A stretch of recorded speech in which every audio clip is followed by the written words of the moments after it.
الحمد لله وحده والصلاة والسلام على من لا نبي بعد أما بعد الاقتصاد في النفقة نصف المعيشة کتاب شروع زاد الطالبین اغا مختصر احادیث کے پاگے کی ذکر کیدل جملہ اسمیہ روانا الاقتصاد لفظی معنی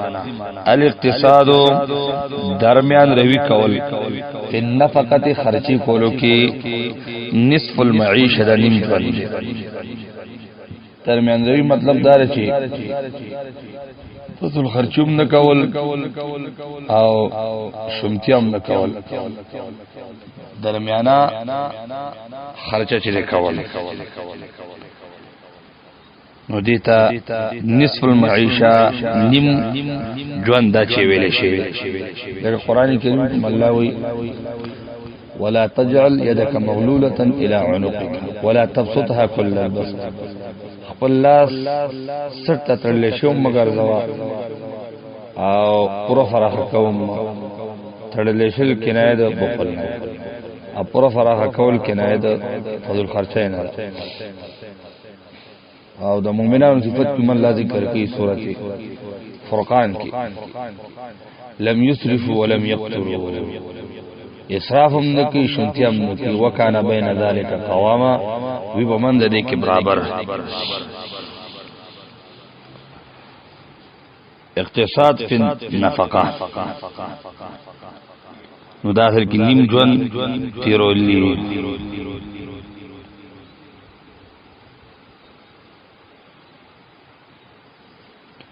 او د خپل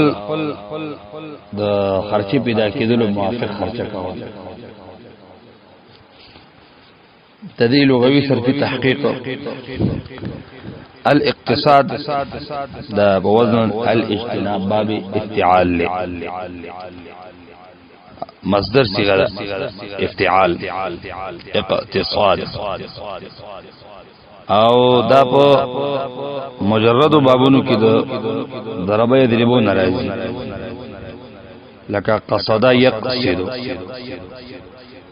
او په ماده میانروي اختیارو سره راځي او النفقه دا د انفاق نه اسم دی په ماده خرچ او د دې جمع نفقات راځي او انفاقم راضی یو انفاق دغه مصدر د باب فعل انفق ينفق انفاقا او انفاق جمع نفقه راضی او یو لفظ نفقم د استعمال شی نفق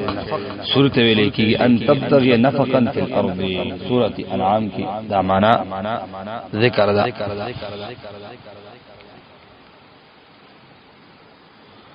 او نفقه دا د انفاق اسم دی او دا په معنی د خرج سره راځي د نصرین سو نفقه ينفق استعمال مجرد او قران کې اکثر د باب فعل استعمال ينفقون انفق ينفق انفاق وانفقوا امر دین راغلی وانفقوا فی سبیل الله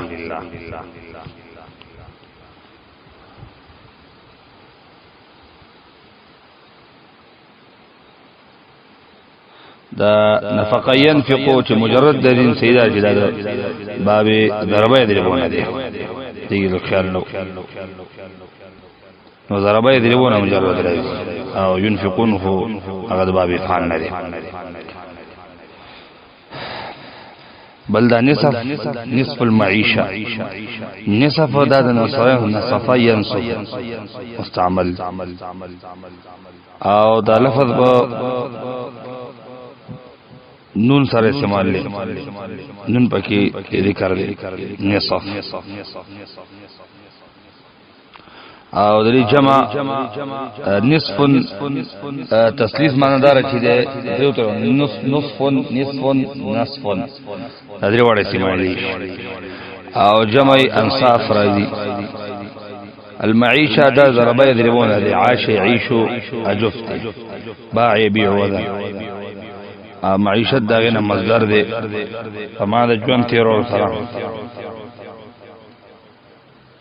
من أعرض عن ذكري فإن له معيشة ضنكا قرآن كده استعمال له وفرا شغل اصل مقصد ته چې هغه ترکیب نحوی دی الاقتصاد دا مصدر دی او مبتدا دا اصل کی مرفوع ده خو ترکیب بدل کې الاقتصاد مصدر فی حرف جر النفقه مجرور جرب کسری لفظی سره دی دا مختلف شو اقتصاد پوری اقتصاد مصدر سره د متعلقه دا مبتدا شو نصف المعيش نصف مضاف مرفوع ده که خبر مرفوعی المعيش مضاف الیه مضاف سره مضاف الیه نه دا خبر د مبتدا سره خبر نه جمله اسمیه خبریه شو